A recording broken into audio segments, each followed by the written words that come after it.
Қайырлы күн, құрметті көрермендер. Бүгін біз сіздермен жоғары инженерлік технологиялық колледжі мен еліміздегі жетекші өндіріс орындарының бірі Қарашығанақ Petroleum Operating компаниясы арасындағы сенімді серіктестік аясындағы нақты нәтижелердің біріне назар аударамыз. Бұл арнайы сұхбат 2025 жыл жұмысшы мамандықтар жылы аясында ұйымдастырылып отыр. Бұл бастама жұмысшы мамандықтарының беделін көтеруге бағытталған игі шаралардың бір тармағы.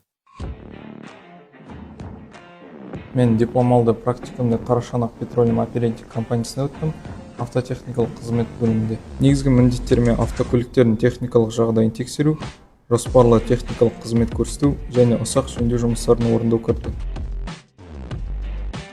Практика кезінде колледжден алған теориялық білімімді практика жүзінде қолдана алдым. Сонымен қатар диагностикалық құралдармен жұмыс істеу, қауіпсіздік техникасын сақтай отырып, жөндеу жұмыстарын жүргізуді үйрендім.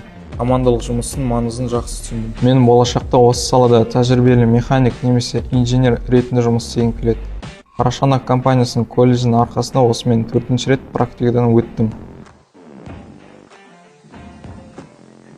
Барынша белсенді болуға, сұрақтар қоюға қорықпауға және әр сәтті үйренуге мүмкіндік ретінде қабылдауға кеңес беремін.